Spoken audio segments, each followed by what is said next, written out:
Hello dear students, आप सभी का स्वागत है इस बहुत ही प्यारे चैप्टर में जो कि आपकी महाराष्ट्र स्टेट बोर्ड की जो 11th क्लास की टेक्स्ट बुक है उसका है 11th चैप्टर और इसका नाम है करंट इलेक्ट्रिसिटी।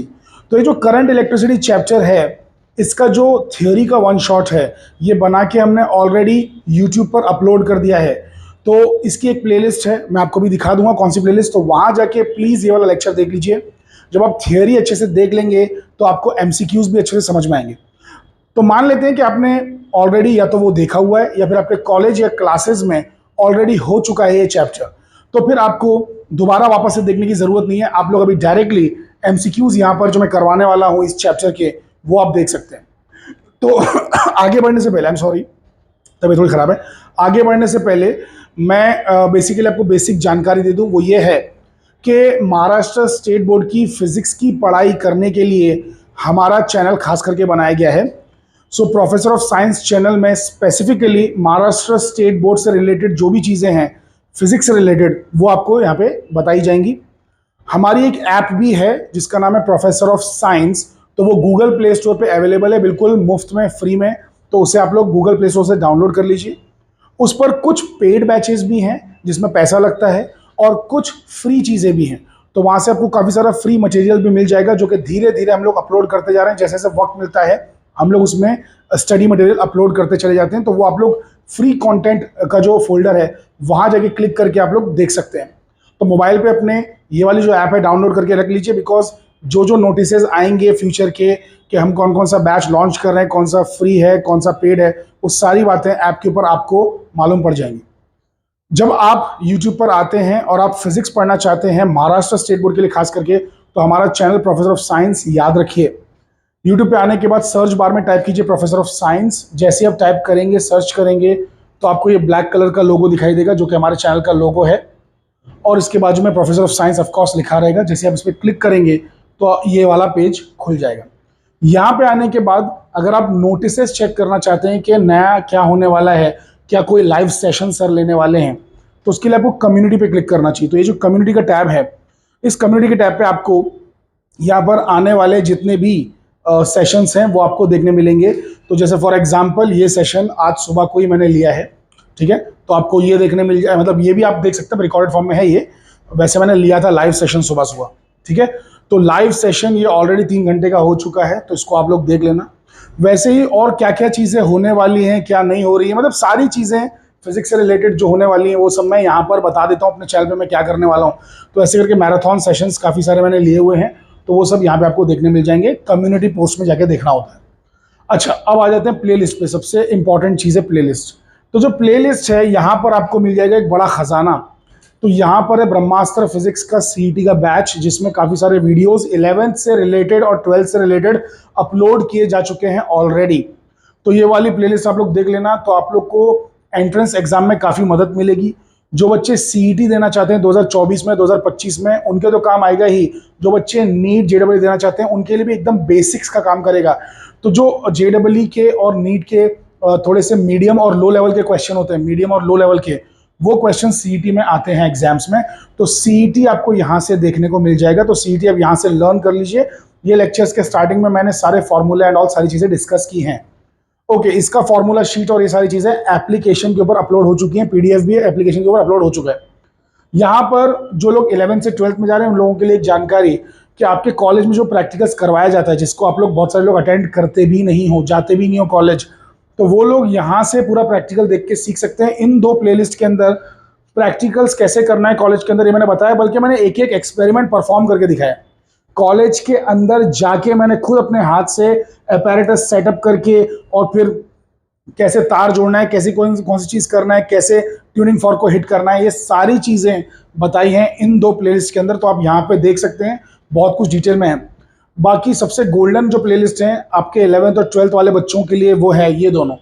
सो 11th क्लास का ये पूरा का पूरा फिजिक्स 14 चैप्टर्स इसके अंदर पूरा कंप्लीटली कवर्ड है, और वैसे ही 12th क्लास का पूरा 16 चैप्टर्स जो है फिजिक्स का महाराष्ट्र स्टेट बोर्ड का ये पूरा कंप्लीटली कवर्ड है। आगे जाके जैसे ही बेसिकली लेट से कि सीबीएसई का सिलेबस चेंज होता है, वैसे होने की बात चल रही है, अब देखते हैं कब होता है।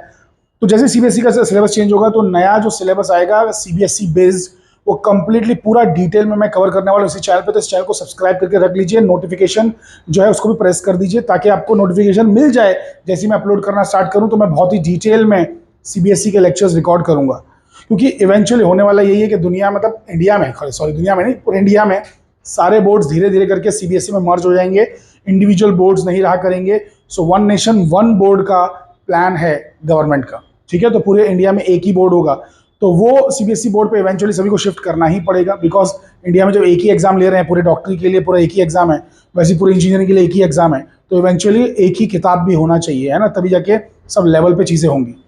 तो वो भी मैं अपलोड करूंगा, डोंट वरी, वो फ्यूचर की बात है। फिलहाल आप 11th-12th महाराष्ट्र स्टेट बोर्ड का यहाँ से पढ़ सकते हैं डिटेल में। चलिए, तो मैंने आपको काफ़ी सारी जानकारी दे दी, अब हम लोग आ जाते हैं अपने चैप्टर पे। तो हम लोग इस वक्त सॉल्व कर रहे हैं करंट इलेक्ट्रिसिटी के एमसीक्यूज, जो कि टेक्स्ट बुक के पीछे दिए हुए क्वेश्चंस हैं। तो आइए पहला वाला क्वेश्चन देख लेते हैं। तो यहाँ पे ये बोला है कि यू आर गिवन 4 बल्ब्स, तो 4 बल्ब दिए गए हैं, एक 25 वाट का है, एक 40 वाट का है, एक 60 वाट है और एक 100 वाट है, 25 वाट, 40 वाट, 60 वाट, 100 वाट। तो ये सब पावर रहती है, वाट मतलब पावर, ठीक है। मुंबई में कुछ लोग स्टाइल में, कुछ टीचर्स गलती से ये गलत प्रोनाउंस करने लगे हैं, वॉट को वैट कहते हैं, क्योंकि WHAT वॉट, उसको भी हम लोग वॉट कहते हैं, और WATT को भी वॉट कहते हैं, जो कि साइंटिस्ट का नाम है। तो लोगों ने WATT वॉट जो है पावर का यूनिट, उसको वैट कहना शुरू कर दिया है। ये बिल्कुल रॉन्ग है, साइंटिस्ट का नाम आप अपनी मर्जी से बदल नहीं सकते। सो इट इज़ वॉट, ठीक है। तो पावर का यूनिट होता है वॉट, WATT वॉट। सो 25 वाट का, 40 वाट का, 60 वाट का, 100 वाट का ये बल्ब है, ठीक है। 4 बल्ब हैं, चारों को सेम वोल्टेज दिया गया, 230 वोल्ट, 230 वोल्ट। हम लोग बोल रहे हैं कि इन सब में से सबसे कम रेजिस्टेंस किसका होगा, इन सब में से सबसे कम रेजिस्टेंस किसका होगा। तो बात किस किस की चल रही है, ध्यान से सुनिए, समझिए। एक तो है पावर, एक है वोल्टेज, है ना, वोल्ट की बात, और एक रेजिस्टेंस की बात। ये तीनों चीज़ें कौन से फॉर्मूले में आती है मुझे बताइए।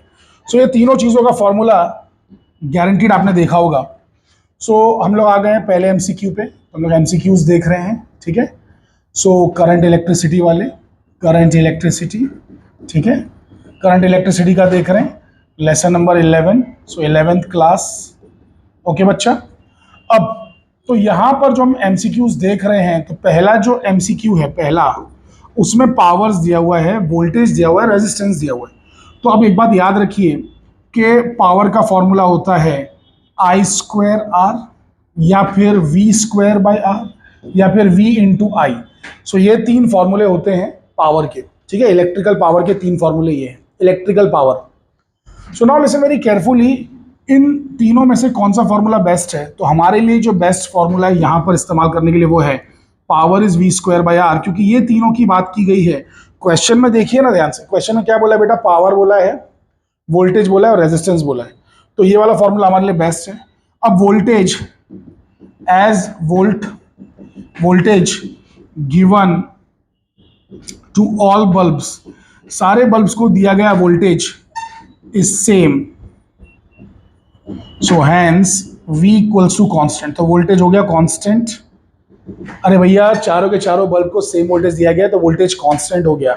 सो देयरफॉर हम लोग ये कह सकते हैं कि power is inversely proportional to R। So that means, इसका मतलब क्या, it means highest power bulb will have lowest resistance. तो सबसे ज्यादा पावर वाला जो बल्ब होगा उसका रेजिस्टेंस सबसे कम होगा, क्योंकि इनवर्सली प्रोपोर्शनल आ रहा है बच्चा। क्या आ रहा है, इनवर्सली प्रोपोर्शनल। तो बेसिकली इसमें सबसे ज्यादा हाई पावर का जो बल्ब है वो है 100 वाट वाला, तो इसका रेजिस्टेंस सबसे कम होगा। सो option D is the right answer. So option D is the right answer, option D. समझ गए बच्चा, आई होप कि आपको समझ में आएगा, बहुत ही बेसिक है। सो पावर का फॉर्मूला V²/R इस्तेमाल किया, वोल्टेज सभी के लिए सेम है, तो power is inversely proportional to R, ठीक है। चलिए अगले वाले पे जाते हैं। सो जो नेक्स्ट क्वेश्चन है, सेकंड क्वेश्चन, सेकंड एमसीक्यू, ये क्या कह रहा है ये भी देख लेते हैं। So which of the following is an ohmic conductor. तो लोग बोल रहे हैं कि इन सब में से ओमिक कंडक्टर कौन सा है। तो ये तो नॉलेज बेस्ड है, इसमें कोई ज्यादा दिमाग लगाना नहीं है। तो भाई आपको पता है तो पता है सिंपली। तो ओमिक का मतलब होता है जो ओम्स लॉ फॉलो कर रहा है। अब ओम्स लॉ कौन फॉलो करता है मैं आपको बता देता हूँ। एक सिंपल सा तार, चाहे वो लेट से कि मेटल का बना हो या मेटलॉइड का बना हो या अलॉय का बना हो, तो वो एक सिंगल सा जो तार होता है, सिंपल तार, तो वो जो तार होता है, जो वायर होता है, वो वायर या वो तार, वही ओमिक रेजिस्टेंस है। बाकी आप अगर सेल देखोगे, बैटरी देखोगे, या कोई और चीज़ देखोगे, सेमीकंडक्टर डिवाइस देखोगे, जैसे कि ट्रांजिस्टर देखोगे, डायोड देखोगे, तो वो लोग ओमिक रेजिस्टेंस नहीं है, वो लोग ओम्स लॉ फॉलो नहीं करते। ठीक है, तो ओमिक रेजिस्टेंस इसमें से कौन सा है? तो यहाँ पे देखो, एक नाम दिया नाइक्रोम वायर, एक तार दिया है नाइक्रोम अलॉय है। ठीक है, अलॉय है। अलॉय, अलॉय क्या होता है? मिक्सचर ऑफ मेटल्स होता है ना बेटा, mixture of metals. So nichrome wire, option D is the right answer. So second वाले का आ जाएगा नाइक्रोम वायर। ठीक है, नाइक्रोम वायर। ठीक है, सो ये option D is the right answer. समझ गए? आई होप कि आपको समझ में आया। सो ऑप्शन डी, ऑप्शन डी। ये ओमिक रेजिस्टेंस है। अरे भैया, ओमिक का मतलब है, ohmic means which follows what? Ohm's law. Follows Ohm's law का मतलब क्या है? फॉलोज ओम्स लॉ का मतलब ये है कि अगर मान लो मैंने एक ग्राफ बनाया ऐसा, ध्यान से देखना, तो अगर मैं ग्राफ बनाने गया जहां पे मैंने प्लॉट किया हुआ है करंट वर्सेस वोल्टेज, तो होगा ये कि जो लाइन आएगी, जो लाइन आएगी वो स्ट्रेट लाइन आएगी, लाइक दिस। सो ऐसी स्ट्रेट लाइन आएगी। तो यहाँ से दिखाई दे रहा है हम लोगों को कि वोल्टेज और करंट प्रोपोर्शनल है, यानी कि voltage is current into resistance. यही ओम्स लॉ है। तो ओम्स लॉ फॉलो करने वाली जो चीज़ है उसे कहते हैं ओमिक रेजिस्टेंस। ओमिक रेजिस्टेंस होता है जो ओम्स लॉ फॉलो करता है। समझ गए बच्चा? ओके, चलिए आगे बढ़ते हैं। तो ये तो हमारा ऑप्शन डी हो गया। नेक्स्ट वाले पे जाते हैं बच्चा। सो नेक्स्ट वाला जो है, यहाँ पर क्या दिया हुआ है कि एक रियोस्टैट है, उसका इस्तेमाल क्यों किया जाता है? एक रियोस्टैट का इस्तेमाल आखिर क्यों किया जाता है? तो रियोस्टैट का इस्तेमाल क्यों करते हैं? सुनो, रियोस्टैट की शक्ल कैसी होती है मैं आपको दिखा देता हूँ। सो रियोस्टैट की जो शक्ल होती है, लिसन वेरी वेरी केयरफुली, उसकी शक्ल कुछ ऐसी दिखती है। तो रियोस्टैट की जो शक्ल है मैं आपको दिखा रहा हूँ, डोंट वरी। सो जो रियोस्टैट है, रियोस्टैट, प्लेलिस्ट में आ जाइए मेरी। यहाँ पे प्लेलिस्ट में आने के बाद यहाँ पर ये जो प्रैक्टिकल्स हैं, प्रैक्टिकल्स, इसमें जाइए। प्रैक्टिकल्स में जाने के बाद यहाँ पर आपको ये मिलेगा, ये देखो, पोटेंशियोमीटर वाला एक्सपेरिमेंट। ठीक है, तो पोटेंशियोमीटर वाले एक्सपेरिमेंट में जाइए, पोटेंशियोमीटर वाले एक्सपेरिमेंट में, एंड यहाँ पर ये देखिए, ये जो चीज़ आपको दिख रही है बच्चा, ये जो चीज़ आपको नजर आ रही है, ये चीज़ बच्चा, ये दिख रहा है आपको? ये दिख रहा है, इसको बोलते हैं रियोस्टैट। तो यहाँ पर मैंने पूरा डिटेल में चीज़ें एक्सप्लेन की हैं, किसको कैसे इस्तेमाल करना है। ये रियोस्टैट होता है। तो रियोस्टैट में ये आपने देखा रहेगा, अगर लैब में आप लोग में से कुछ लोग अगर कभी लैब गए हैं जिंदगी में तो आपको वो नज़र आएगा। तो ये जो चीज़ है ना रियोस्टैट, इसमें क्या करते हैं ना, पकड़ते हैं सब ऊपर से और उसको चलाते हैं धीरे धीरे, तो इसका रेजिस्टेंस बदलता है। तो रियोस्टैट का काम है रेजिस्टेंस बदलना। समझ में आया बच्चा? रियोस्टैट का काम है रेजिस्टेंस बदलना। ओके, लेकिन कंटिन्यूसली बदलना। रेजिस्टेंस तो और भी चीज़ों से बदला जा सकता है, लेकिन इससे कंटिन्यूस बदलता है, कंटिन्यूस वैल्यूज मिलती हैं। ठीक है, सो ये हो गया आपका रियोस्टैट। ओके, तो रियोस्टैट किस लिए इस्तेमाल करते हैं? To continuously change the resistance in any arbitrary manner and thereby alter the current. ठीक है, हाँ, रेजिस्टेंस चेंज करते हैं और ऑल्टर करंट करते हैं, मतलब करंट को चेंज करते हैं। ऑल्टर करना मतलब चेंज करना। अरे रेजिस्टेंस चेंज करते हैं रियोस्टैट से कंटिन्यूसली, ताकि करंट चेंज हो सके। ठीक है भाई, तो ये हो गया आपका option B. So option B is the right answer. So जो हमारा थर्ड वाला एमसीक्यू है, इसका आंसर क्या है बच्चा? तो थर्ड वाले एमसीक्यू का जो आंसर है वो है option D. So option D नहीं, sorry, option B for boy. ठीक है, चलिए आगे बढ़ते हैं। तो ये थर्ड वाला भी हो गया। हम लोग आ जाते हैं फोर्थ वाले पे। एक वायर है जिसकी लंबाई है एल और रेजिस्टेंस है आर, उसको खींचा गया। एक वायर है जिसकी लंबाई एल थी और उसका जो रेजिस्टेंस था वो आर था, उसे खींचा गया। अब खींचा तो हुआ क्या? ध्यान से देखिए, खींचा तो हुआ ये कि उसका रेडियस जो है ना वो हाफ हो गया। तो नया रेजिस्टेंस क्या होगा, है ना? Wire of length L and resistance R is stretch so that its radius of the cross section becomes half. तो रेडियस अगर आधा हो गया तो उसका नया रेजिस्टेंस क्या होगा? Listen very carefully. So this is a very interesting question. ऐसे तरीके के क्वेश्चन सीईटी में भी आते हैं, एमएचटी सीईटी में। तो फोर्थ वाले क्वेश्चन को हम लोग देख रहे हैं। सो फोर्थ वाले क्वेश्चन पे सभी लोग ध्यान देंगे बच्चा, प्लीज। सो यहां पर एक वायर था हमारे पास, तो मैं एक वायर बना देता हूं, ध्यान से देखिएगा। तो लेट्स से कि हमारे पास एक वायर था जिसकी लंबाई थी एल। क्या लंबाई थी बच्चा? सो इस वायर की लंबाई थी एल। इसका रेजिस्टेंस कितना था, आर था। सो लंबाई थी एल और रेजिस्टेंस था आर। अब ध्यान से देखिएगा, तो लंबाई थी एल, रेजिस्टेंस था आर, इसे खींचा गया, इसे लंबा किया गया। तो इस वायर को खींच के जब लंबा करेंगे, एक सेकंड ना बच्चा, ये देखो पहले ये शुरुआत में, एक सेकंड बराबर नहीं बन पाया, वापस से। पहले ये वायर शुरुआत में ना मोटा रहा होगा, जाहिर सी बात है। अब ये वायर है ना पतला हो चुका है, खींचेंगे तो भैया ये पतला हो जाएगा ना, तो वायर जो है पतला हो गया। तो लोग ये कह रहे हैं कि जो इसका रेडियस था पहले, अरे अब इस वायर को अगर आप इधर साइड में से देखोगे, सुनो सुनो, मान लो कि आपने यहां से देखा इसको ऐसे, यहां से, तो यहां से देखोगे तो भैया ये गोल दिखेगा ना। कैसा दिखेगा बच्चे, ये इसकी शक्ल कुछ ऐसी नजर आएगी ना। तो ये पहले ऐसा था, ठीक है। अब ये क्या हो गया, इसे वैसा हो गया, एकदम छोटू हो गया, इसका रेडियस आधा हो गया। तो पहले जो भी रेडियस था इसका, उससे ये हाफ हो गया। समझ पा रहे हैं कि नहीं समझ पा रहे हैं? अरे मेरे प्यारे प्यारे अकल के पुतलो, ये पहले ऐसा था, ठीक है। अब ये कैसा हो गया बच्चा, ये उसका आधा हो गया। सो पहले जो रेडियस था, वो रेडियस इतना था, ठीक है। अब ये रेडियस इतना सा रह गया, सो रेडियस हाफ हो गया। आई होप कि अब आपको समझ में आया होगा। सो ये रेडियस, अब ये रेडियस हो चुका है हाफ, r/2 हो चुका है। एक सेकंड, रेडियस के लिए स्मॉल r यूज करना पड़ेगा क्योंकि रेजिस्टेंस के लिए कैपिटल R ऑलरेडी यूज हो चुका है।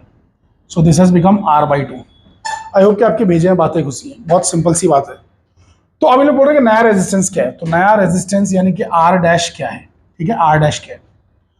तो पहले जो लंबाई थी वो थी l, पहले जो लंबाई थी वो थी l, बाद में जो लंबाई हो गई है वो हो गई है l', बाद की लंबाई है l'। अरे पहले की लंबाई है l, बाद की लंबाई है l', पहले का रेजिस्टेंस है r, अब का रेजिस्टेंस है r', और वो r' ही कितना है वो निकालना है। सो r' ही निकालना है। समझ में आ रहा है बच्चा? आई होप कि आपको समझ में आया कि r' निकालना है। चलो, पहले का रेडियस था r, अब का रेडियस है r' जो कि है r/2, स्मॉल r' जो कि है r/2।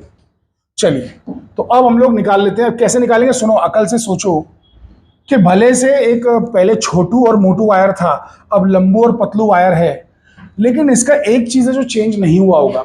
लंबाई चेंज हो गई, मोटाई चेंज हो गई, लेंथ चेंज हो गया, एरिया चेंज हो गया, लेकिन एक चीज चेंज नहीं हुई होगी, वो है इसकी वॉल्यूम, ठीक है। तो वॉल्यूम चेंज नहीं हुई होगी, तो volume V' equals to volume V। So पुरानी वॉल्यूम और नई वॉल्यूम सेम रहेगी, ठीक है। सो पुरानी मतलब नई वॉल्यूम पुरानी वॉल्यूम सेम। तो लिसन, अब वॉल्यूम का क्या रिश्ता है, ध्यान से देखेंगे तो वॉल्यूम का रिश्ता ये है कि वॉल्यूम क्या होता है बच्चा, अरे ये वायर कैसा दिखता है, वायर की शक्ल कैसी है, वायर एक सिलेंडर है। वायर क्या है बच्चा, सिलेंडर। तो सिलेंडर की वॉल्यूम क्या होती है, ये आप लोगों ने पढ़ा हुआ है, मैथ्स में पढ़ा हुआ है, 10th स्टैंडर्ड के मैथ्स में, कि area into length, area into length. तो बेसिकली यहाँ पे आ जाएगा अब आपका एरिया इंटू लेंथ। तो यहाँ पे आ जाएगा नया एरिया नई लंबाई, पुराना एरिया पुरानी लंबाई। तो ये हो गया। अब इनके बीच में एक रिश्ता बन रहा है। सो रिश्ता ऐसा है कि l'/l is same as a/a', ठीक है। इसको हम लोग याद रखेंगे, ये अपने काम आने वाला है आगे, ठीक है। अब रेजिस्टेंस का फॉर्मूला रहता है, वी नो दैट रेजिस्टेंस का फॉर्मूला होता है ρl/a, जहां पे l लेंथ है, a एरिया है, और रो जो है वो है स्पेसिफिक रेजिस्टेंस, जो कि कांस्टेंट है, जो कि बदलता नहीं। किसी भी एक वायर के लिए ये वैल्यू फिक्स रहती है। सो ये जो रो है, ये इसका नाम है स्पेसिफिक रेजिस्टेंस, और एक ही वायर तो है, उसी वायर को आपने खींचा है ना खाली, तो स्पेसिफिक रेजिस्टेंस कांस्टेंट रहता है, याद रखना। तो ये बदलने वाला नहीं है। तो पुराना रेजिस्टेंस जो है हमारा बच्चा वो ये है। अब नया रेजिस्टेंस क्या होगा, नया रेजिस्टेंस ये होगा r' इज ρl'/a'। अरे बाबा, रो चेंज नहीं होगा रे, लंबाई चेंज हुई है, चौड़ाई चेंज हुई है, समझ गए। अब दोनों को डिवाइड करेंगे। सो देयरफॉर r'/r क्या आ जाएगा, सो r' की जगह पे आप लिखेंगे ρl'/a', और नीचे इसकी जगह पे क्या लिखेंगे, ρl/a। तो इसमें से आपका रो और रो कैंसिल हो जाएगा बच्चा। अब यहां पे क्या आएगा, ध्यान से देखना। So therefore r'/r is equals to l'/l हो जाएगा, और यहाँ पे ये जो नीचे का a है ना, ये ऊपर चला जाएगा, तो a/a' हो जाएगा। समझ गए, a/a' हो जाएगा। अब इसके आगे therefore r dash by r is equals to, ये जो l डैश बाई l है, l डैश बाई l, इसकी जगह पे आप a बाई a डैश लिख सकते हैं। सो l डैश बाई l की जगह पे आप लिखेंगे a बाई a डैश, और पहले से भी है a बाई a डैश, तो ये आपको मिल जाएगा r dash by r is equals to a by a dash का स्क्वायर। समझ गए? अब ये चीज हमें बहुत काम आने वाली है। So listen very carefully, therefore r dash by r is equals to, जो यहां पे a लिखा हुआ था, a को मैं लिख सकता हूं पाई r स्क्वायर, और जो a डैश लिखा हुआ था उसको मैं लिख सकता हूं पाई r डैश स्क्वायर, जहां से पाई और पाई कैंसिल हो जाएगा। ध्यान से देखो, a जो लिखा था pi r square, a dash जो लिखा है पाई r डैश का स्क्वायर। समझ गए बच्चा? अब यहां पे होगा क्या, therefore r dash by r is equals to, तो ये हो जाएगा r power 4 upon r dash power 4।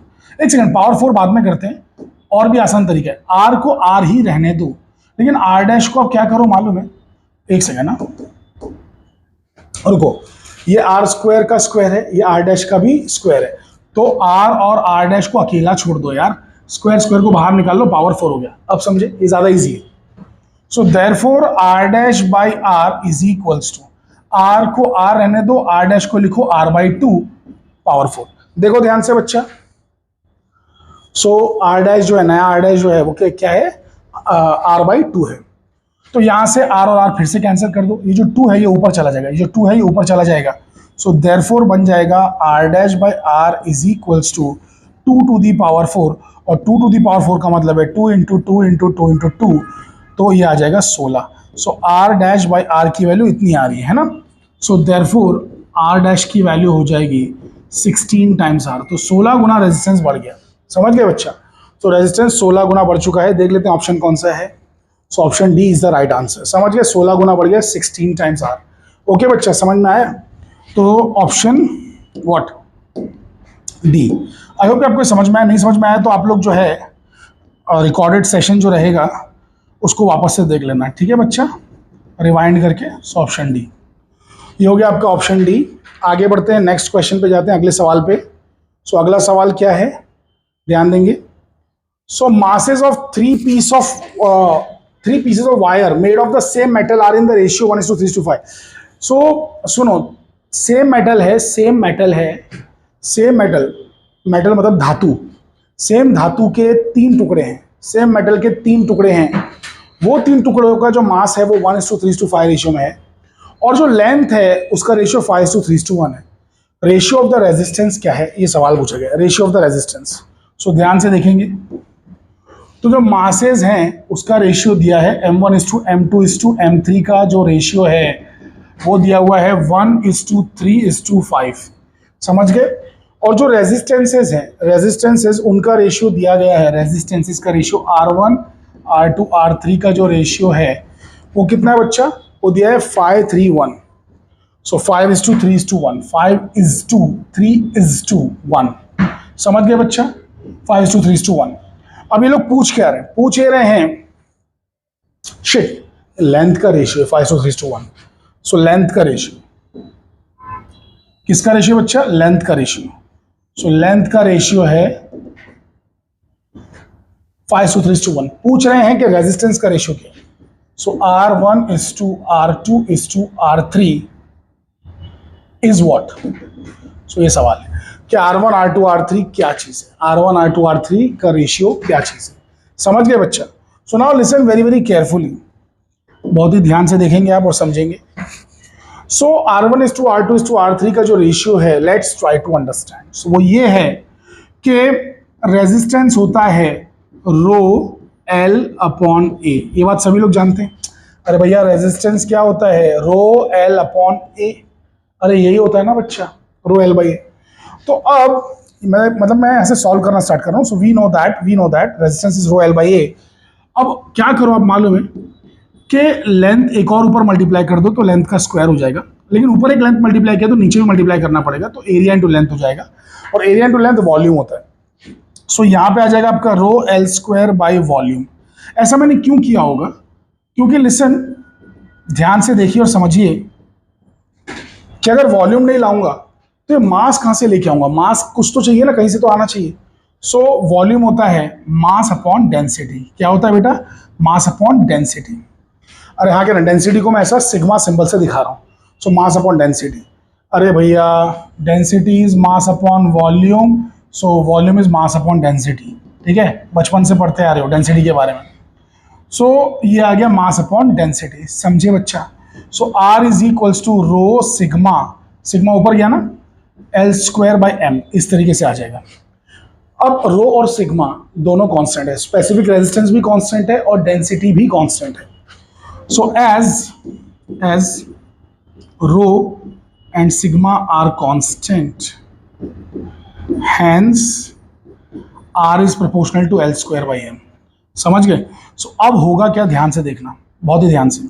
So R1 is to R2 is to R3 जब लेंगे बच्चा, तो इन दोनों का रेशियो लेना पड़ेगा L1 बाई M1, ठीक है, स्क्वायर है यहाँ पे, फिर L2 बाई M2 और यहाँ पे L3 स्क्वायर बाई M3, इस तरीके से लेना होगा। आई होप कि आपके भेजे में बातें घुस रही हैं। So it is dam easy. अब देखते हैं कि आंसर आता क्या है। ठीक है, चलो अगले पेज पे नहीं जाता हूँ यार, यहीं पे रहते हैं, यहीं पे रहेंगे तो अच्छा लगेगा। चलो यहीं पे कर लेते हैं। सो ध्यान से देखिएगा, सभी लोग ध्यान से देखिए बच्चा।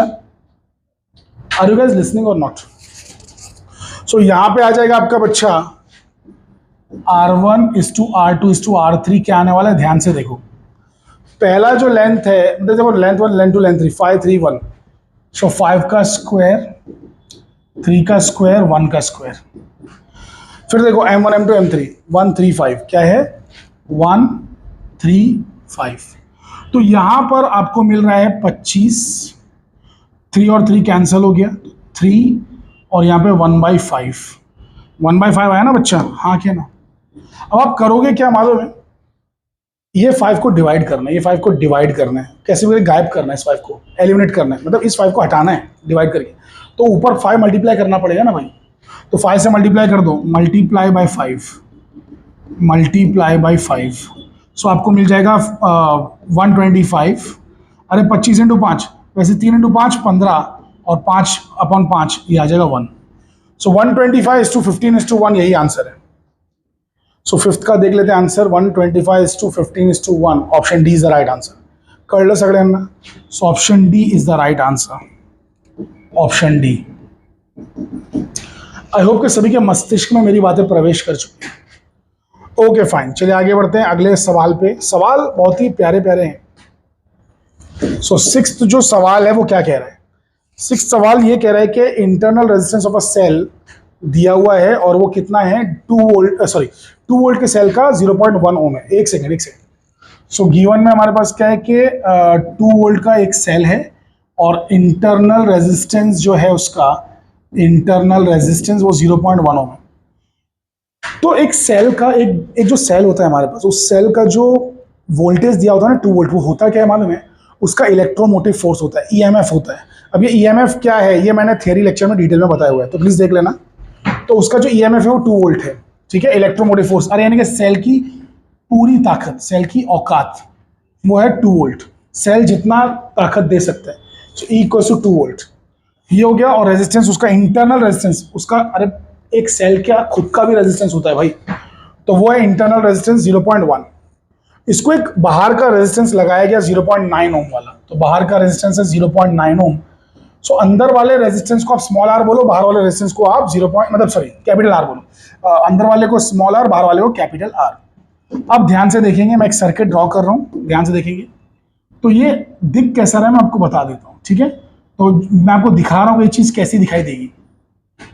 सो यहां पर मेरे पास होगा एक सेल जिसका होगा एक इंटरनल रेजिस्टेंस और ये है पूरा कंप्लीट सर्किट। तो यहां पर क्या होने वाला है ध्यान से देखेंगे बच्चा। सो यहां पर लगा हुआ है एक रेजिस्टेंस बाहर वाला और यहां पे लगा हुआ है एक रेजिस्टेंस अंदर वाला, ठीक है। और यहां पर लगी हुई एक बैटरी, यहां पे लगी एक बैटरी लाइक दिस। सो इस तरीके से एक सेल लगा हुआ है। तो जो सेल है इसका ईएमएफ ई है जो कि 2 वोल्ट है और ये इंटरनल रेजिस्टेंस आर है और ये बाहर का रेजिस्टेंस इसमें सर्किट में आर लगा हुआ है। तो लिसन, एक फॉर्मूला हम लोग पढ़ते आ रहे हैं बहुत जमाने से, पूरे चैप्टर में मैंने पढ़ाया है, इक्वल्स टू ये होता है I R plus I R या फिर V प्लस आई आर, कोई भी एक फॉर्मूला यूज कर सकते हैं, समझ रहे हैं। तो हमें निकालना क्या है, हमें बोला क्या है, देखो हमें बोला गया voltage across the cell will be how much.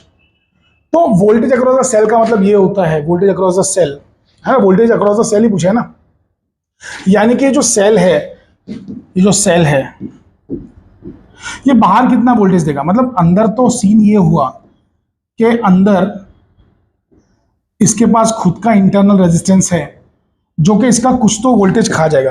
अरे भैया जो 2 वोल्ट का सेल है ये 2 वोल्ट बाहर नहीं दे सकता, ये इसका जो इंटरनल रेजिस्टेंस का खुद का रेजिस्टेंस वो भी इसका थोड़ा तो वोल्टेज खाएगा। मान लो 0.1 0.2 0.3 कुछ तो खा लिया, तो बाकी बचा हुआ 2 में से 0.1 2 3 जो भी माइनस करने कर दो, बाकी बचाओ बाहर जाएगा। तो मैं बोल रहा हूँ बाहर कितना दिखेगा, तो सुनो मैं यहां पे लिख दे रहा हूं बहुत ही प्यार से,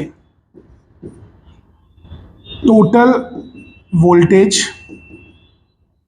ये जो बाहर दिखता है, ठीक है। तो वोल्टेज अक्रॉस द सेल और ये voltage total voltage that a cell can give, और ये तो वो जो है ये वोल्टेज इंटरनल रेजिस्टेंस खाता है, बहुत ही देसी भाषा का इस्तेमाल कर रहा हूं, बट इससे आपको चीजें और अच्छे समझ में आनी चाहिए। सो now listen very very carefully, बहुत ही ध्यान से देखेंगे बच्चा। तो हमें V चाहिए, तो V हो जाएगा therefore V is equals to E minus I R हो जाएगा। सो अब listen very very carefully. So V equals to E की वैल्यू तो 2 है, करंट की वैल्यू निकालना है, करंट की वैल्यू। तो करंट होता है टोटल वोल्टेज, ध्यान से सुनना, total voltage upon total resistance. So यहां पे ऊपर आएगा टोटल वोल्टेज यानी कि E अपॉन टोटल रेजिस्टेंस जो कि है R प्लस R, समझ गए। और बाजू में क्या लिखा हुआ है, R लिखा हुआ है, स्मॉल r लिखा हुआ है। अबे ध्यान से देखो बे, ये जो है टोटल वोल्टेज है minus current into small resistance R। Small resistance जो है इंटरनल रेजिस्टेंस R, वो वहां पे साइड में लिखा है। आई की जगह पे मैंने लिखा है total voltage upon total resistance, यही होता है टोटल करंट। सर्किट का जो करंट होता है वो होता है total voltage upon total resistance. तो ये बात जिंदगी में याद रख लेना। सो V इक्वल्स टू 2 माइनस, यहाँ पे आएगा 2 upon 0.1 plus 0.9 into internal resistance कितना है बच्चा, 0.1 है, 0.1। तो यहाँ पे आने वाला है 2 माइनस, ये हो जाएगा आपका 2/1 इंटू 0.1, तो ये आ जाएगा 2 माइनस 2 इंटू 0.1 करेंगे तो 0.2 आ जाएगा, 2 माइनस 0.2 करेंगे तो सिर्फ 1.8 आ जाएगा। तो 1.4 इज द राइट आंसर, ये आपको बाहर नजर आने वाला है, समझ गए बच्चा। सो 1.8 वोल्ट। तो देखो सुनो हुआ क्या मालूम है, ये 2 वोल्ट का था, इसने 0.2 खा लिया, बचा बाहर 1.8। Okay fine. So 1.8 is the right answer, option B. I hope के सभी के भेजे बातें घुस रही। So basically option B is the right answer, option B. Okay now let's move on to the next question. So अगले सवाल के प्रस्थान कर रहे हैं हम लोग। सो ये सवाल में पूछा गया कि 100 सेल दिए गए, 100 सेल ले लिया, कोई सरफिरा होगा पता नहीं क्यों 100 सेल क्यों लेगा, बट ले लिया, लेट्स से 100 सेल ले लिया, और एक एक जो इसका ईएमएफ है वो 5-5 वोल्ट है, हर एक सेल का 5 वोल्ट है, और इंटरनल रेजिस्टेंस जो है 1 ओम है, हर एक का 1 ओम है। इन लोग को इस तरीके से अरेंज करना है, चाहे सीरीज में अरेंज करो चाहे पैरेलल में अरेंज करो, ऐसे अरेंज करना है कि मैक्सिमम करंट 25 ओम के रेजिस्टेंस में दिखाई दे। अब बोलेंगे सर 25 ओम का रेजिस्टेंस अचानक कहाँ से टपक पड़ा, तो सुनो सुनो सुनो, बहुत ही इंटरेस्टिंग बात। यहां पर कुछ इस तरीके का सर्किट बना हुआ है, बहुत ही ध्यान से देखेंगे। तो कुछ इस तरीके का सर्किट है कि हमारे पास मान लो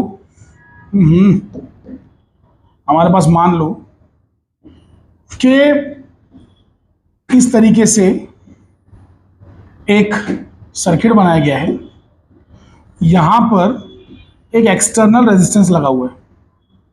ये देखो सर्किट बनाया मैंने, बच्चा ध्यान से देखेंगे। सो यहां पर एक्सटर्नल रेजिस्टेंस है, ये जो एक्सटर्नल रेजिस्टेंस है ये 25 ओम का है, कितना है 25 ओम, ये है एक्सटर्नल रेजिस्टेंस, ये बात याद रखना, ठीक है बच्चा। ये बहुत ही जबरदस्त प्रॉब्लम है और थोड़ा सा हार्ड भी है, ध्यान से सुनेंगे तो ही समझ में आएगा। सो एक्सटर्नल रेजिस्टेंस 25 ओम है, ओके चलो अच्छी बात है। अब यहां पर कोई एडिशनल सेल लगानी है, सॉरी यहाँ पे कोई सेल लगानी है, उसको बंद करो भाई, यहाँ पे कोई सेल नहीं लगा, सेल तो ऊपर लगे हुए हैं। एक सेकेंड। सो यहाँ पर कोई सेल लगा हुआ नहीं है, ठीक है, सेल तो ऊपर लगे। सो अब ध्यान से देखना, अब सेल कैसे लगे किसी को मालूम नहीं है। अरे भैया सीरीज में लगे हैं, पैरेलल में लगे हैं, कैसे लगे हुए हैं किसी को मालूम नहीं। सो किसी को नहीं पता कि कैसे लगे हुए हैं। तो मान लो ऐसे ऐसे करके लगे हुए होंगे इस तरीके से, फिर मान लो ऐसे कुछ लगे हुए होंगे। तो मैं एक रफ ऐसा बना दे रहा हूं जिसके बारे में अभी हमें जानकारी नहीं है, तो मैं एक रफ चीज बना दे रहा हूं। ध्यान से देखिए, मैं सिर्फ रफ बना रहा हूं, रफ, बहुत ध्यान से देखिए। तो मैं एक रफ ऐसा डायग्राम बना रहा हूं जिसके बारे में अभी हमें जानकारी कुछ भी नहीं है कि होगा क्या। सो इस तरीके से हमें बनाना है ये, like this, like this, like this, like this, like this, like this and like this. So क्या अरेंजमेंट है अंदर, वी डोंट नो। अरे हमें पता ही नहीं है कि कैसे कितने सेल कैसे लगे हुए, लेकिन लगाना जरूर 100 है। अबे मैंने सिर्फ क्या किया कि 3 सीरीज में लगाया, नीचे 3 सीरीज में लगाया और फिर दोनों को पैरेलल में लगा दिया। अबे पता ही नहीं है कितना लगा हुआ है, लेकिन टोटल मिला के 100 चाहिए, 6 नहीं चाहिए हमें, 6 बना दिया मैंने। अरे मैंने खाली ऐसे दिखाया, अरे सिंबॉलिक है रे बाबा, ये असली नहीं है, सर्किट असली नहीं है। लेकिन इन लोग क्या बोल रहे हैं मालूम है, हर रेजिस्टेंस का मतलब हर सेल का एक रेजिस्टेंस है छोटू सा। तो यहाँ पे रेजिस्टेंस है, यहाँ पे भी रेजिस्टेंस है, यहाँ पे भी रेजिस्टेंस है, यहाँ पे भी रेजिस्टेंस है, यहाँ पे भी रेजिस्टेंस है, यहाँ पे भी रेजिस्टेंस है, ऐसे करके है। बच्चा समझ में आ रहा है? तो अब सवाल क्या है वो देख लो। 100 रेजिस्टेंस लगाना है, सॉरी 100 सेल लगाना है, 5 वोल्ट वाले, 1 ओम वाले, 5 वोल्ट वाले, 1 ओम वाले, और ऐसा लगाना है कि 25 ओम वाला जो बाहर लगा हुआ है ना, उसमें से मैक्सिमम करंट जाए, मैक्सिमम करंट। तो ऐसा होने के लिए कितनी रोज होना चाहिए, ठीक है, और हर रो में बराबर के सेल लेना है, ये बात याद रखना। तो कितने रोज होना चाहिए ये सवाल है। अरे भाई कितने रोज होना चाहिए सवाल है, लिसन वेरी वेरी केयरफुली, कितने रोज होना चाहिए यही सवाल है। सो कितने रोज रिक्वायर्ड हैं। So now listen very very careful, this is very very interesting, very very interesting. So अभी मान लेते हैं assuming there are m rows, m number of rows। तो हमें नंबर ऑफ रोज पता करना है, m पता करना है, यही हमारा सवाल है। तो let m rows be present, तो 2 रोज या 3 रोज या 5 रोज, जितनी भी रोज लगने वाली हैं, तो m रोज है, ठीक है। अच्छा, रेजिस्टेंस ऑफ एनी 1 रो या ईच रो, कोई भी एक रो पकड़ लिया, ईच रो पकड़ा, कोई भी एक रो, तो उसका रेजिस्टेंस कितना होगा। अब सुनो, सेल कितने लगे, सेल लगे हुए हैं n, है ना। अब n क्या है, सुनो, let n be the number of cells in each row. अरे जैसे कि यहां पर m कितना है बेटा, ये डायग्राम का m कितना है, जल्दी कमेंट सेक्शन में बताओ ये डायग्राम का m कितना है। अबे ये डायग्राम का m है 2 और n है 3। कैसे? अबे 2 रोज हैं, m रोज, और सेल कितने हैं एक रो में, 3 है। एक रो में कितने, 3 है, तो n की वैल्यू 3 है, तो वही बोला है। तो let there be m rows and n cells. तो अगर n सेल्स रहे ईच रो में n सेल्स रहे, तो एक रो का रेजिस्टेंस क्या होगा भैया, एक रो का रेजिस्टेंस क्या होगा, ध्यान से सुनिए। So resistance of each row will be how much, अरे जितने सेल्स लगे हैं मल्टीप्लाइड बाय हर एक का रेजिस्टेंस। अबे जितना सेल लगा हुआ है मल्टीप्लाइड बाय उनका रेजिस्टेंस। क्यों? क्योंकि एक बंदे का अगर 1 ओम है तो 2 बंदे का 2 ओम हो जाएगा, 3 बंदे का 3 ओम हो जाएगा, 5 बंदे का 5 ओम हो जाएगा। अबे तो जितने लोग हैं उतने को उस ओम से मल्टीप्लाई करना है ना, उतने नंबर से मल्टीप्लाई करना है। सो NR हो जाएगा। समझ गए बच्चा? तो m रोज हैं, हर रो में n सेल है, और सब मिला के n इंटू r उसका रेजिस्टेंस है। तो resistance of each row is NR। So therefore resistance of m parallel rows, तो पैरेलल में जो m रोज लगी हैं उनका रेजिस्टेंस कितना होगा, विल बी। अब ध्यान से सुनना बेटा, ये वैल्यू आ रही है NR बाई M। अब आप बोलेंगे सर ये कहां से आ गया यार, ये तो समझ में नहीं आया NR बाई M। बच्चा सुनो, मान लो कि यहां पर मेरे पास एक रेजिस्टेंस लगा है, दूसरा रेजिस्टेंस लगा है, तीसरा रेजिस्टेंस लगा है, तीनों सेम है, और ये है 25 ओम। तो जानते हो आंसर क्या आता है, फाइनल रेजिस्टेंस का आंसर क्या आता है? 25/3। अगर 4 रोज लगी हैं तो आएगा 25/4, ये हट जाएगा फिर। और फिर 5 रोज लगी है तो 25/5। तो जितनी रोज, जितना रेजिस्टेंस है ना, जो भी रेजिस्टेंस है ना, उसको डिवाइड बाय नंबर ऑफ रोज कर दो खाली, बस नंबर ऑफ रोज से डिवाइड कर दो। सो जितना रेजिस्टेंस है किसी भी एक रो का, उसको डिवाइड कर दो रे नंबर ऑफ रोज से। समझ गए? नंबर ऑफ रोज से डिवाइड कर दो। सो इतना रेजिस्टेंस है एक रो का और उसको नंबर ऑफ रोज m से डिवाइड कर दिया, सो NR/m हो गया। समझ में आ गया? अब NR/m होने के बाद क्या होगा, ध्यान से देखिएगा। So resistance of m parallel rows will be how much? NR/m. So now listen very very carefully, बहुत ध्यान से सुनेंगे। According to maximum power transfer theorem, ये एक थ्योरम होता है जो कि यूजुअली इंजीनियर्स को और बीएससी वालों को पढ़ाया जाता है। ये आप लोग को इसमें तो है नहीं, महाराष्ट्र स्टेट बोर्ड में इतना कुछ इसमें दिया नहीं है, but anyway, so maximum power transfer theorem के अनुसार, ध्यान से सुनना, current through external resistance is maximum when internal resistance is equal to external resistance. So therefore internal resistance हमारा आया है NR/m, एक्सटर्नल रेजिस्टेंस है 25, ये दोनों अगर बराबर हुए तभी जाके मैक्सिमम करंट जाएगा। ये क्या बोलता है सुनो, मैक्सिमम पावर ट्रांसफर थ्योरम बोलता है कि एक्सटर्नल रेजिस्टेंस जो भी लगाया, तो अपन ने 25 लगाया, तो 25 ओम से मैक्सिमम करंट सिर्फ तब जाएगा जब इंटरनल रेजिस्टेंस की वैल्यू और एक्सटर्नल रेजिस्टेंस की वैल्यू सेम रहेगी। तो हमको तो यही बोला ना कि मैक्सिमम करंट जाना चाहिए 25 ओम से। तो इंटरनल रेजिस्टेंस की वैल्यू है NR/m जो कि हमने यहाँ निकाला था, और एक्सटर्नल रेजिस्टेंस की वैल्यू है 25, तो ये दोनों बराबर होना चाहिए। चलो ठीक है, अब ध्यान से देखेंगे। सो देयरफॉर n जो है, n ये हमें पता नहीं कितना है, r की वैल्यू है 1 और m की वैल्यू, m नंबर ऑफ रोज, ये भी हमें पता नहीं, लेकिन हमें n/m की वैल्यू पता चल गई। सो n/m की वैल्यू है 25। तो एक तो ये बात हो गई, दूसरी बात ये है but n into M should be 100। अब बोलेंगे सर ये कहाँ से आ गया n into M equals to 100? अरे बच्चा टोटल नंबर ऑफ सेल्स कितने हैं? टोटल नंबर ऑफ सेल्स कितने हैं? 100 ही है ना, 100 ही अलाउड है ना। तो नंबर ऑफ रोज m है और हर रो में n सेल है, तो कितना हो गया? n इंटू एम 100 हो गया ना। अबे 100 सेल्स ही होना चाहिए ना। तो नंबर ऑफ सेल्स एक रो में कितने n है और कितनी रोज है m है, समझे कि नहीं समझे? तो ये n इंटू एम 100 होना चाहिए। अब यहाँ पर आप लिख सकते हैं कि जो n की वैल्यू है वो है 25m। n की वैल्यू क्या लिख सकते हैं? 25m। अरे बाबा n की वैल्यू 25m। सो नाउ लिसन, देयरफॉर हो क्या जाएगा, वो 25m यहाँ डाल दो, 25m इंटू m, ये हो जाएगा 100।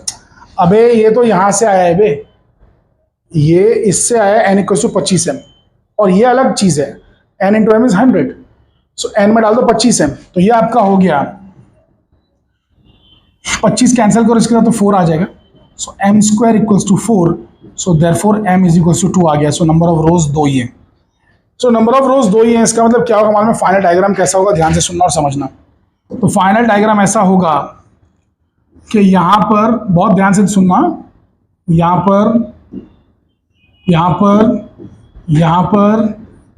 पर ऐसा करते चले जाओ। टोटल मिला के यहां पर 50 सेल बैठेंगे। कितने सेल बैठेंगे? 50। सो 50 सेल बैठेंगे भाई। अबे समझो इस बात को, 50 सेल बैठने वाले हैं। So there will be like 50 cells. Are you guys understanding it? So ऐसा एक रो में होने वाले हैं, 50 सेल्स इधर, 50 सेल्स, और बाकी के 50 सेल्स इधर बैठेंगे। ध्यान से देखो। सो बाकी के 50 सेल्स इधर बैठेंगे लाइक दिस।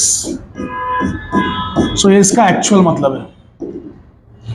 तो ऐसा 2 रोज पूरा सेल से भरी हुई है, 2 ही रोज है और हर रो में 50 सेल 50 सेल, ठीक है। तो 100 सेल पूरे हो गए ना, और इसी का सम मिला के रेजिस्टेंस जो आएगा वो रेजिस्टेंस 25 ओम होगा, और 25 ओम ही बाहर भी लगा हुआ है, ठीक है। तो बाहर भी 25 ओम लगा हुआ है, ठीक है बच्चा। That's it. आई होप के सभी के भेजे में बातें घुसी हों। ये एक्सटर्नल रेजिस्टेंस है और इनका इंटरनल जो था वो तो है ही इंटरनल सभी का, ठीक है, like that. So that's it. Option क्या है देख लेते हैं। सो 2 रोज होना चाहिए। So option A is the right answer, option A. So there are only 2 rows, ठीक है। So 2 rows, m equals to 2। चलिए आगे बढ़ते हैं बच्चा, आखिरी सवाल पे आ जाते हैं। तो इसमें क्या बोला कि 5 ड्राई सेल्स लगे। अब देखो कैसा लगा है, प्लस माइनस, अब यहाँ पे उल्टा कर दिया, माइनस प्लस प्लस माइनस, ठीक है। सो ध्यान से देखेंगे। सो 8th वाला जो सवाल है, 8th वाला जो क्वेश्चन है, उसमें क्या किया है कि यहां पर ले लिया है इस तरीके से कुछ, है ना, 1 2 3 4 5 लोग की जगह छोड़ना है हमको, ओके। तो प्लस माइनस फिर माइनस प्लस कर दिया, फिर प्लस माइनस। अब होगा क्या, सुनो, सब 1.5 वोल्ट का है। तो ये 1.5 है, ये 1.5 है, ये 1.5 है, ये 1.5 है, ये 1.5 है। अब एक बात याद रखना कि ये जो सेल होता है ना, ये कैसा होता है मालूम है, एक दिल जला आशिक होता है, दिल जला आशिक। ये बोलता है कि हम तो डूबे हैं सनम, तुम्हें भी ले डूबेंगे। तो अगर ये देखो प्लस माइनस होता ना, सब जुड़ जाते, हंसी खुशी सब कुछ चलता, तो सबका सब जोड़ देते आप, आंसर आ जाता 7.5, क्योंकि 5 लोगों का 1.555 मतलब जुड़ जाता, 1.5 सब 5 लोगों का जुड़ जाता, 7.5 आंसर आ जाता। लेकिन ये बीच वाला जो उल्टा हो गया, ये उल्टा हो गया, ये ना सिर्फ खुद यूजलेस हो गया, इसने अपने बराबर वाले किसी एक को, या तो उसको मार दो या इसको मार दो, कोई भी एक, तो उसे भी मार देगा। तो हम तो डूबे हैं सनम, तुम्हें भी ले डूबेंगे। तो जितनी ताकत का ये है ना, वो इसकी ताकत को अपोज करके उसको कैंसिल कर देगा, तो ये 2 गायब होंगे। तो एक साइड अगर उल्टा लगा तो वो अकेला नहीं मरता है, उसके बाजू वाले को लेके मरता है, समझ गए, बहुत याद रखना, मतलब एक और को लेके मरता है। तो बेसिकली सेम ताकत वाले सेल हैं, तो ये 2 कैंसिल हो जाएंगे, बाकी 3 लोग सीरीज में आएंगे। सो ओनली इफेक्टिवली अगर देखा जाए, effectively only 3 cells are to be counted. So 3 cells ही लेना है। So 3 into 1.5 equals to 4.5 volt. That is the final answer. So देख लेते हैं 4.5 वोल्ट का आंसर कौन सा भाई। So option B is the right answer. That's it. So यहाँ पे जाके हमारा जो चैप्टर है, ये मतलब चैप्टर नहीं, ये जो MCQ वाला सेशन है समाप्त हो जाता है। आप लोग के लिए 1 शॉट इतने प्यारे प्यारे बना रखे हैं, बड़ी मेहनत से बनाए हैं। प्लीज़ सपोर्ट कीजिए, लाइक कीजिए, सब्सक्राइब कीजिए, तो जिससे कि ऐसा होगा कि बेटा अगर आप लोग मुझे सपोर्ट करेंगे, चैनल ग्रो होगा बच्चा, तो मैं ज़्यादा से ज़्यादा इंटरेस्टिंग चीज़ें आप लोग के लिए ला सकूँगा, ज़्यादा से ज़्यादा चीज़ें आपको करके दिखा सकूँगा। मैं प्रैक्टिकल तरीके से आपको पढ़ाना चाहता हूँ। मतलब मैं चाहता हूँ कि ना चीज़ें आपको न सिर्फ रट्टा हो, बल्कि आप उसको समझें, क्रिस्टल क्लियर हो जाएँ, आप प्रैक्टिकल्स भी देखें, आप थियोरी भी समझें। आप लोगों को मैं नीट JEE सब पढ़ाना चाहता हूँ, बट उसके लिए होगा ये कि भाई जब मैं यहाँ से एफर्ट लगा रहा हूँ, तो सामने से आप लोगों की तरफ से भी कम से कम लाइक सब्सक्राइब कुछ आना चाहिए बच्चा। तो जब ऑडियंस बढ़ती है तो टीचर के अंदर ऑटोमेटिकली जोश आता है। अब जब मैं देखूंगा कि मेरे वीडियोस को 10 व्यूज़ आ रहे हैं, 20 व्यूज़ आ रहे हैं, तो बच्चा मेरा भी मॉरल डाउन होगा ना, तो मेरा मेहनत करने का इतना मन नहीं करेगा। वो इंसानी फितरत है, इंसान का ऐसा होता है। कम से कम 50-100 बच्चे अगर देखते हैं, 150 बच्चे अगर देखते हैं, तो इंसान को लगता है हाँ भाई कोई तो है जिसको मेरी चीज़ें समझ में आ रही हैं, वरना तो सामने वाले को फील ये होता है कि शायद मैं अच्छा पढ़ा नहीं रहा हूँ, इसलिए लोग देख नहीं रहे। ठीक है, चलिए anyway it is up to you. अगर आपको लेक्चर्स पसंद आते हैं तो लाइक कीजिए, सब्सक्राइब कीजिए, दोस्तों के साथ शेयर कीजिए, अपने कॉलेज एंड क्लासेस के ग्रुप में शेयर कीजिए। Thank you very much, take care everybody, bye bye, sayonara, जय हिंद, जय भारत, जय महाराष्ट्र।